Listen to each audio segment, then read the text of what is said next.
sound off for Chesterfield. Chesterfield, the only cigarette in America to give you premium quality in both regular and king size, brings you Dragnet.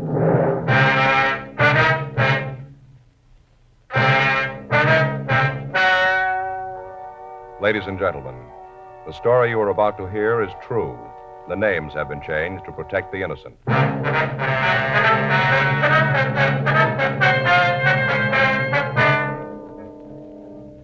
You're a detective sergeant. You're assigned to homicide detail. A man walks into your office and tells you he returned to his home to find that his wife was gone. She left no indication where she was going. Foul play is suspected. Your job, find her. The modern way to sell cigarettes is the Chesterfield way. Premium quality in both regular and king size. And we're the only one that does it. Premium quality in a cigarette means the world's best tobaccos, the best ingredients, the best cigarette paper.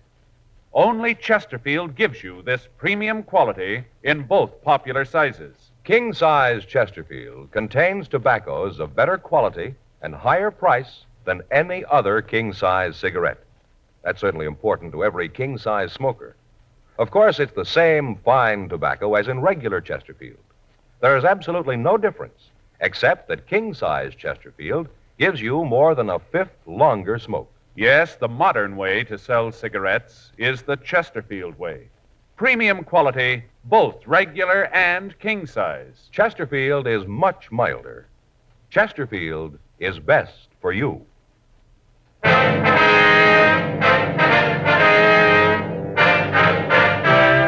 Dragnet, the documented drama of an actual crime. For the next 30 minutes, in cooperation with the Los Angeles Police Department, you will travel step by step on the side of the law through an actual case transcribed from official police files. From beginning to end, from crime to punishment, Dragnet is the story of your police force in action.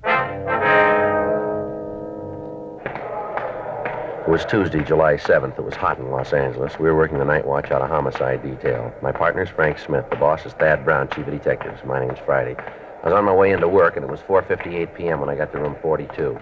Homicide. Joe, that you? Yeah. Been here long? No, I just got in. Sure a beautiful day, isn't it? Yeah, summer's really here, isn't it? This daylight saving time makes a difference. Got a lot more time, seems like. Made me think about my vacation. Well, you're doing a couple of weeks, aren't you? Yeah, first part of August. Mm-hmm. Figured out where you're going yet? Yeah, Fay and I talked it out. You know, Joe, Oh, what's that? I think maybe I had Armin figured wrong. Armin? That's your brother-in-law? Yeah. Mm-hmm.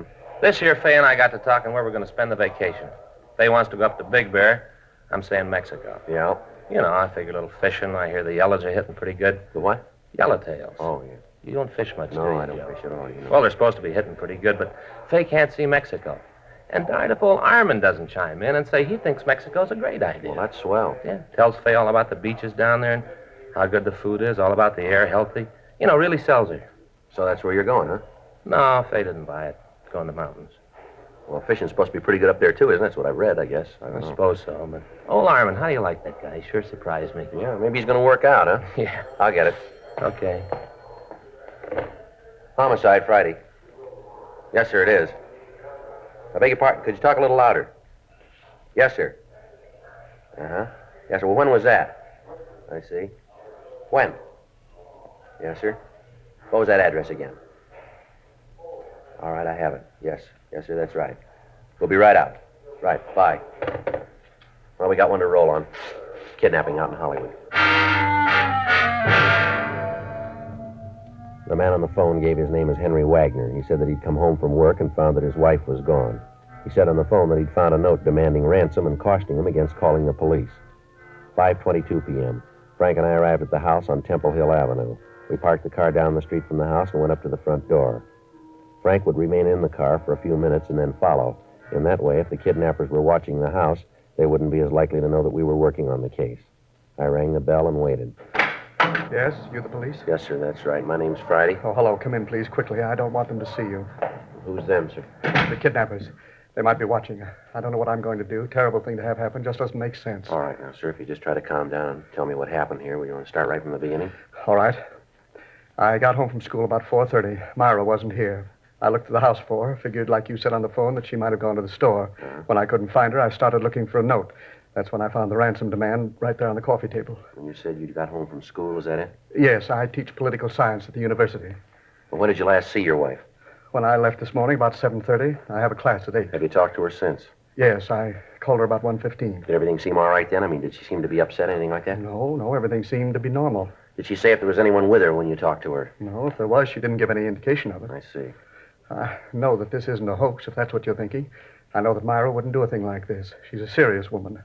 I guess you might say that she had a rather dull sense of humor. No, I know that she wouldn't do a thing like this as a joke. Well, no, sir, it's not that. I'm just trying to get all the facts here. Wonder if I could see the note. Yes, I left it over here on the desk. That'll be my partner. I'll let him in if it's all right. There, Frank. Yeah. Money. See here. Yeah. Mr. Wagner, it's my partner, Frank Smith. How do you Hello, do, Mr. sir? Wagner. How do you do? I'll get the note. Well, I'd rather you wouldn't handle it anymore, sir. Oh, all right. You're going to try to get some fingerprints from it? That right? Well, that's the idea, yes, sir. You read it, Joe? Yeah, it's made up of newsprint. It's been cut out of the paper. Looks like one of the morning papers. Yeah. I'll read it to you. It says put $10,000 in 5s, 10s, and 20s in a shoebox. Make sure the bills are unmarked. On July 8th, drive up Deer Canyon Drive at 10:30 p.m., 5 miles past the turnoff. You'll see a white string across the road. Drop the shoebox out of the car, go on back home. Your wife will be returned. Don't tell the cops. If you tell anybody, we'll kill your wife. Deer Canyon Drive. Yeah, you know, it's up above Laurel. Oh, yeah. $10,000. Do you have that kind of money, Mr. Wagner? No, sir. I don't know how I'm going to raise it. I have to, but I don't know how I'm going to do it. Have you noticed anyone lately that's been in the neighborhood here? I mean, anybody loitering around without any reason to be here? No, I haven't. Of course, you must understand I'm not home a great deal. But Myra didn't say anything about it. I'm sure she would have if she'd seen anybody like that. You and your wife have any enemies that'd do a thing like this, would you know? None that I can think of. You have any household help? I beg pardon? Household help. Anyone that comes in to help your wife with the housework. You know, a day maid, something like that. Well, there's Betty Jo. She comes in once a week to clean up the house. When was she last here? Let me see. That was Saturday. That's her usual day, Saturday. I guess it was then. Didn't you see her last week? No. You see, I had to go out by Pomona this last weekend. Series of lectures I wanted to catch. I left early Saturday morning, didn't get back until late that night. Did your wife go with you? No, she stayed at home. She had a little touch of the virus and figured she'd better stay at home and take care of it. Are you sure this is the right thing to do? Maybe I should have handled this myself. No, sir, you did the right thing. I wonder if you could give us a description of your wife, Mr. Wagner. Why? You aren't going to tell anyone else about this, are you? No, sir. The information will be handled in the usual confidential manner. Oh. Well, I guess you men know what you're doing. All right, sir, if you'd just give us a description, if you could. Well, Myra is about 5'3". I guess she weighs about 130 pounds. Mm-hmm. How old is she, sir? 42, just turned 42. Birthday last month, June 14th. How about the color of her hair? Sort of an auburn, I guess you'd call it. A little gray up in here, along the sides. Mm-hmm. Would you know what she was wearing? No, I wouldn't have the slightest idea. I don't know her clothes well enough to be able to look at what's in her closet and tell you what she had on. Mm-hmm. How about marks? I don't think I understand. I'm sorry. I mean, any visible birthmarks or scars, anything that might make it easier to identify her. No, I don't think so. Oh, wait a minute. There's a very small scar just under her ear, right here. A couple of years ago, Myra and I went fishing up in the Sierras. Myra got a trout fly caught there. When they took it out, it left just a very small scar. But I don't think you'd be able to see it unless you were really looking for it. Mm-hmm. Anything else outstanding about her? No, there isn't. I wonder if we could have a photo of her. Do you have one? Of course. Wonder if you'd give us the address of this Betty Jo. Surely. I think Myra kept it in the phone book. I'll look for you. Do you think they'll really do it, officer? Kill Myra? Well, we're going to try to stop them, sir. I don't think so. Well, how about the money? Should I get it together? Not a lot of time if I have to meet them tomorrow night. We'll take care of that. Here's the address. Thank you, sir. I don't know what I'll do if they hurt Myra. Just don't know. It's odd, isn't it, Sergeant? What's that? Myra and I have been married for 22 years.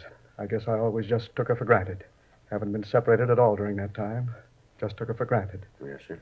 I guess you have to lose something before you know what it's worth. 5:43 p.m. We asked Mr. Wagner not to touch anything in the house. We told him that after his wife had been returned and our men could move safely about the neighborhood, the house would be gone over for physical evidence. 2 men came out from the office and a stakeout was placed on the house. The note was taken downtown and photographed. Dean Bergman lifted several clean prints from it. However, comparison with those taken from Mr. Wagner eliminated them. The maid, Betty Jo, was contacted, but she could tell us nothing. In the meantime, Sergeant J. Allen at the crime lab prepared a shoebox as directed by the abductors. Dummy packages of money were placed in the box, and the container was wiped clean of all fingerprints. The area where the meet was to take place was staked out. The following morning, Wednesday, July 8th, Henry Wagner went to teach his classes at the university as usual. Late in the afternoon, he returned home, and at 9:45 p.m., he got into his car and left the house. I'd gotten into the back seat of the car earlier, and I kept out of sight. In an undercover unit behind us, Frank, Lieutenant Gorham, and Gil Encinas kept us under observation in the event that we missed contact with the kidnappers. 10:26 p.m. We turned off Benedict Canyon onto Deer Canyon Drive. I hope I'm doing the right thing. I can't help thinking of what they might do to Myra. Well, try to take it easy, Mr. Wagner. We know how you feel. Everything that can be done has been taken care of here. That's what you've been telling me for the past hour. Doesn't make me feel any better about what's happening. Can you still see that car behind us? No. I think they dropped back when we turned off Benedict. Uh-huh. How's it look up ahead? Can't see much. Dark. How far off the canyon have we come? About 4.5 miles. You got your box right there ready to throw it out? Yes, sir. Right here on the seat. All right, now remember, when you toss it out, try to lift it by the strings. Right, I'll remember. I just hope we're doing the right thing. I'll never forgive myself if anything happens to Myra. $10,000 just isn't worth it. Wait a minute. Mm-hmm. There it is. String across the road. See anybody around it? No, so dark. I can't see anything but what's in front of the car. How close are we to the place here? About 50 or 60 feet. All right, now take it slow. Don't give any indication that you aren't doing exactly what they told you to. And remember, don't handle that box. Hold it with a string. All right. We're here. I'm throwing the box out. All right, now close your door. What now? Go up the road a little, and then turn around and drive back. Act like everything is just the way they told you to handle it. All right. Take it easy now. We can turn around here. All right. You see anyone move for the money? No, not yet. Maybe when I get turned around. Just a second. There's a driveway here. Oh, it's pretty dark back there. All right, can you see anything at all? Nothing there. I don't see anyone. All right, now just keep driving. If there's anybody to pick up the money, it'll look better if you don't cause any trouble. I don't know about all of this, Sergeant. Somehow I still can't get the idea out of my mind that we've done the wrong thing. That they know all about it, that they're going to kill Myra. Now, there's no reason that they should know that there's anything wrong, Mr. Wagner. From what they can see, you're doing just what they told you. They got nothing to tell them any different here. But what if they found out? What if they know that you're working on the case? What if they know about it? They might kill Myra. I'd never forgive myself. I never should have told you about it. I should have taken care of it myself. They'll kill her. I know they will. They'll kill her because you're working on it. The way it is now, she hasn't got a chance. No, you're wrong there, Wagner. The odds are on her side now. 10:45 p.m. Henry Wagner and I left the meeting place. About a mile down Deer Canyon Drive, Wagner dropped me off, and then he started down Benedict Canyon Drive and continued on home. I met with Frank, Lieutenant Gorham, and Sergeant Gil Encinas, and we started back on foot. We cut off the road and waited on the hill overlooking the meeting place. Frank told me that they'd seen no activity on the road while Wagner and I were making the meet. We moved in closer. 11:30 p.m. No sign of the kidnappers. The moon came up and we could see the white string across the road. In a patch of manzanita, we could see the shoebox containing the dummy packages of money. We waited. Midnight. 1:30 a.m. Still no sign of the kidnappers. 2:30. 4. At 4:45 a.m., the sun came up and Frank and I left the area. Lieutenant Gorham and Sergeant Gil Encinas continued to stake the meeting place. If the kidnappers had been in the vicinity, we'd missed them. Our only course now was to wait for them to contact Henry Wagner again. 8:15 a.m. Frank and I checked out and went on home to take a shower and get something to eat. At 11:12 a.m. Thursday morning, we checked back into the office. Rough night, huh? Yeah, there's nothing to show for it. Anything from Gorman and Encinas? No, I don't see anything. There's one thing I found out. What's that? I need a heavier coat for nights. Yeah? So an ad in the magazine. Advertise those English duffel coats. Look real good. What? Duffel coats. Wore 'em in the North Atlantic during the war. You know, Joe, they're real heavy. Got a hood that comes up. Should be real warm. A hood? Yeah, you know, like a monk wears. When you aren't wearing it, look just like a collar. So when it gets cold, you raise up the little gimmick, and there you are, warm as anything. You know, Frank, somehow I just can't see you in there. Yeah? Well, I noticed you weren't any too warm last night. Next time we do duty like that, I'm going to be ready for it. Yeah. It's just like a monk. I'll get it. Homicide Friday. Yes. Oh, yes, mister. When was that? Uh-huh. Yes, sir, right away. Well, that's it. Huh? The Wagner woman, she's home.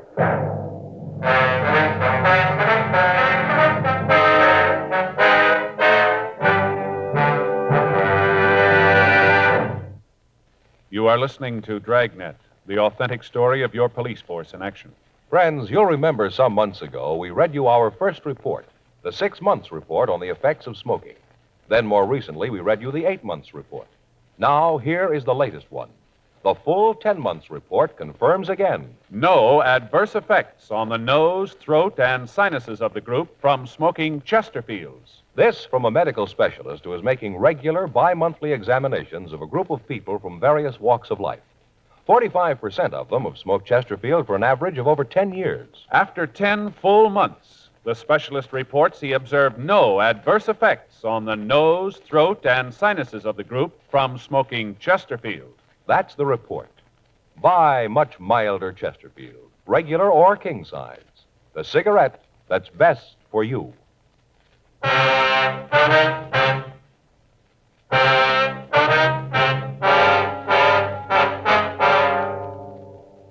11:30 a.m. Frank and I drove out to the Wagner home. The officers on stakeout told us that Mrs. Wagner had walked into the house at about 11 o'clock that morning. As soon as she'd gotten inside the house, she collapsed. The family doctor had been called, and she was treated for shock. Other than some scratches on her arms and around her face, she was unharmed. The officers told us that they'd been unable to interrogate her so far.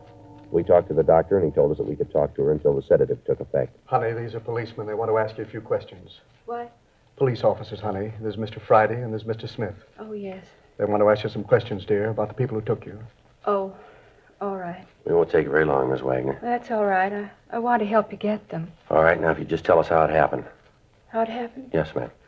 Sergeant, you have to do this now. Maybe later when she's rested. Oh, I'm sorry, Mr. Wagner. We haven't got much choice here. We'd like to get to the people who did this. If we wait until later, we might not be able to get them. Yes, I didn't think of that. Well, if the doctor says it's all right, go ahead. Miss Wagner, Yes? do you know the people who did it, the people who took you? No. You never seen them before? No, never. All right, now, could you just tell us what happened? I guess so. They came to the door about 2:30. Who were they, ma'am? Well, I just saw a man. Later, when we got into the car, there was a woman, too. All right, go ahead. They told me that Henry'd been in an accident, that he'd been hurt, that he was at the hospital. Said they wanted to take me to him. Yes, ma'am. I didn't know any different. I went with them. I thought that Henry was hurt. I didn't know any different. You have to do this, officers. She's home, safe. That's all I care about. That's all that's important. Why don't you let her get some rest? Then you can talk to her. Talk as much as you want to. But please, you can see what this is doing to her. Yes, sir. Now, look, this isn't any easier on us. We've got a job to do here, like we had when she was gone. We know how you feel, but we'd like to get to those people. It's all right, Henry. I'm all right, dear. Where'd they take you, ma'am? First, I think they were going to take me to a house near here. I didn't notice the street, but it was near here. I'm sure of that. Then when we got near there, I knew that something was wrong, that they weren't going to take me to Henry like they said. I knew it then. Mm-hmm. Go ahead. I told them to let me out of the car. Said that they'd better let me go. Mm-hmm. The woman, she was in the back seat with me, said for me to keep my mouth closed. I tried to get out the door, and she hit me. Then the two of them got into an argument. The man started to yell at the woman that it wasn't any good, that they'd better forget the whole thing. And the woman said that they'd gone too far for that now, that they had to go through with it. Uh-huh. Well, then they put a blindfold on me, tied my hands and blindfolded me, and then they started to drive. Well, at any time, did either of them use a name, in talking to each other? No, I don't think so. At least if they did, I don't remember it. Mm-hmm. Go ahead, Miss Wagner. Well, then they started to drive. I couldn't see where they were going, but I know that they headed out the Arroyo Seco toward Pasadena. I could tell from the way we went. Then I heard the woman talk about the turnoff to get on the Seco. Right then, the man told her to shut up. Yes, ma'am. We drove for quite a while and then stopped. They made me get out and took me into a house. Did you have any idea where you were at the time, ma'am? No, I didn't. Mm-hmm. Go ahead, ma'am. Well, they took me into the house and put me in a room. Tied me up. I couldn't move, couldn't do anything. They locked the door, and I could hear them arguing in the next room. The man was really telling the woman off. Said that she was a fool, that she'd really botched the whole thing up. I see. That night, they brought in a plate of food. Told me it was time to eat. All there was were some prunes. That's what they fed me all the time I was there, prunes. Never did take the blindfold off. Was there anything at all that would let you know where you were? Oh, a couple of things. They're probably kind of silly, but maybe you can make something out of them. What's that, ma'am? Well, there was a clock that was in the room where they had me, one of those chime clocks, tolled every 15 minutes, like Westminster chimes. Yes, ma'am. I don't think it was a very big clock. Chimes sounded small. Mm-hmm. Then there were the trains. Trains? Yes, every once in a while I'd hear trains going past. Sounded like they were near, maybe a couple blocks away, not much more than that. But do you think that you could give us a description of the man and woman, Miss Wagner? Yes, I think so. First, I was so upset with thinking that Henry was hurt that I didn't notice, but I think I can describe them for you. All right, ma'am, that'll be fine. There's one thing, though. What's that? I'd be positive if I saw them. 12 noon. We continued to talk to the Wagner woman. She gave us a description of the man and woman who had kidnapped her and a description of the car they'd used. We called the information into the office, and a local and an APV were gotten out. We ran the description through R&I, but we got no make. 2:45 p.m. As one of the possibilities for identifying the locality described by Mrs. Wagner, Frank and I left the house and drove to the office of one of the milk companies in the city. We talked to the driver that handled the area in which Mrs. Wagner said the kidnappers were going to stop. He couldn't identify the man and the woman from the description. We checked 2 more milk companies, and on the 3rd, we got a tentative identification. The driver of the route told us that we could be asking about a Mr. and Mrs. Thomas Harper, he thought. He gave us their address, and Frank and I drove out there. On the way, we called the names into R&I and had them make a check for us. They said they had a record on a Thomas Harper who answered the description. He'd served time in San Quentin and in Folsom penitentiaries. He'd been sentenced both times for armed robbery and ADW. There was no record on Mrs. Harper and no wants at the present time for her husband. 5:57 p.m. Well, we better try it again, huh? All right. Probably aren't in. There's a car parked down the street here. It could be theirs. Checks on that description we got from the Wagner woman. Wait a minute. I think somebody's coming. Yeah, what do you want? You Thomas Harper? Yeah, that's right. Police officers would like to talk to you. What about? Just like to talk to you. All right, come on in. Who is it, Tom? Cops. What do they want? Say they want to talk. I don't know what about. Just a routine investigation. Who are you trying to kid? What do you mean by that, Harper? Somebody's done something, you need a pigeon. I got a record, so I'm right for you guys to lean What's on. the matter? You got something to worry about? Not a thing in the world, but I know you guys, you're going to try. What do you want, anyway? You people tell us your activities for the past 4 days? What for? Just tell us, will you? Yeah, tell us. You got an angle where you wouldn't be here. You're trying to pin something on us, and you know it. You want to tell us what you've been doing? We haven't left the house at all. Can you prove that? Prove it to who? You? You got no right to come in here and ask a lot of questions. She's right. You haven't got any right to do that. Now, either you pull us in or you get out of here. All right, Harper. We're getting ready to leave anyway. We'll see you later. Yeah, let's go, Frank. Right.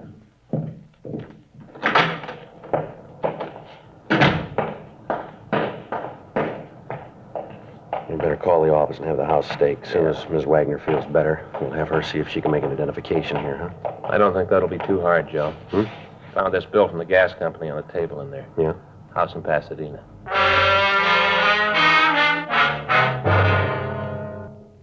Harper's mugshot had been pulled and sent to the Wagner home for identification. Mrs. Wagner was still under sedatives. 7:15 p.m. Frank and I drove out to Pasadena. We got in touch with the police department out there, and 2 officers were assigned to accompany us to the address on the gas bill. The house was unoccupied, and there were advertising papers strewn all about on the lawn. With the officers, we entered the house and went through it. In some of the rooms, there were pieces of furniture, and in the living room of the house, we found a mantel clock that chimed on the quarter hour. On an end table, we found a ball of white string that looked like the same type that had been used to mark the meeting place up on Deer Canyon Drive. In one of the back bedrooms, we found prune seeds scattered around on the floor. A stakeout was arranged on the house. We contacted the men watching the Harper residence and found that the suspects were still there. 9:56 p.m. Frank and I arrived back at the Harper home in Hollywood. The lights were out and the house was dark. Frank went around to the back of the house. Yeah? What do you want this time of the night? Did you guys ever give up? All right, Harper, let's get dressed. We want to talk to you downtown. You tying a pinch to me? You called it. For what? Kidnapping. You're out of your mind. Come on, get dressed. Who is it, honey? Cops say we kidnapped somebody. What? Fuzz has an idea we kidnapped somebody. You're kidding. Afraid not, Ms. Harper. You better get dressed, too. Anybody else in the house? Yeah, we take in boarders. Don't get smart. Where's that door go? Bedroom. Just the one bedroom here? That's right, we're roughing it. Just the kitchen over here? Yeah. All right, come on. How about the bath? In there. All right, we'll all go. Come on.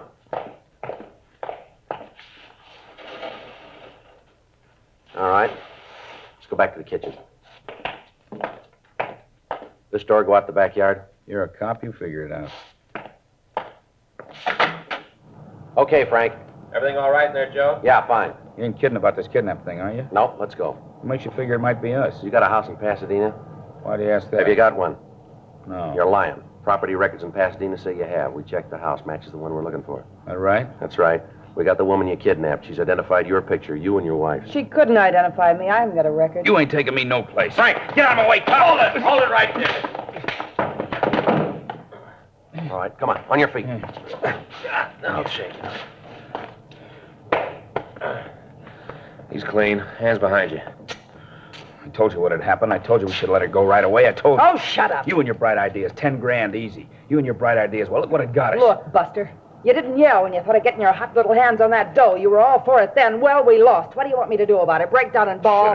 Should have known from the beginning. I had nothing but trouble with you from the start. Always wanting something easy. Always wanting big money. Never satisfied. That's the trouble with kids. Bad losers. Great winners, but bad losers. Well, you're a big boy now. You lost. That's all there is to it. Stop whining. Easy for you to say.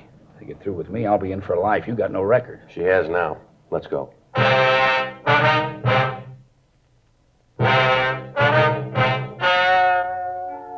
The story you have just heard was true. The names were changed to protect the innocent.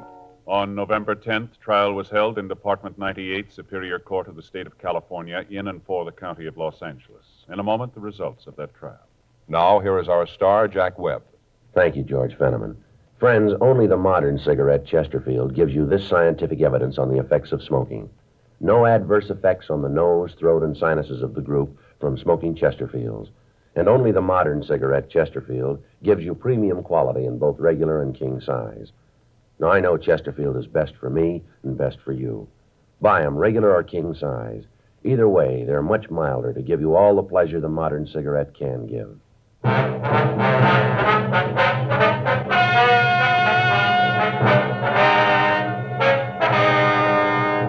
Thomas Fenton Harper was tried and found guilty of kidnapping. He was sentenced to life imprisonment in the state penitentiary, Folsom, California, without possibility of parole. His wife, Alice Mabel Harper, received a like sentence and is now in the California Institution for Women, Corona, California. Ladies and gentlemen, would you give a few dimes to help a child out of the smallest prison in the world, an iron lung? Well, that's what you're doing when you join the 1953 March of Dimes. Remember, crippled children are depending on your help. So give your dimes and your dollars to the 1953 March of Dimes.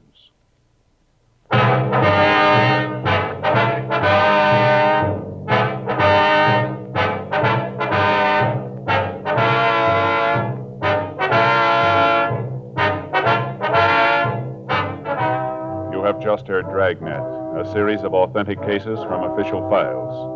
Technical advice comes from the Office of Chief of Police W.H. Parker, Los Angeles Police Department. Technical advisors, Captain Jack Donahoe, Sergeant Marty Wynn, Sergeant Vance Brasher. Heard tonight were Ben Alexander, Virginia Gregg, Jonathan Hull. Script by John Robinson. Music by Walter Schumann. Hal Gibney speaking. Sound off for Chesterfield. Either way you like 'em, regular or king size, you'll find premium quality Chesterfields much milder. Chesterfield has brought you Dragnet, transcribed from Los Angeles.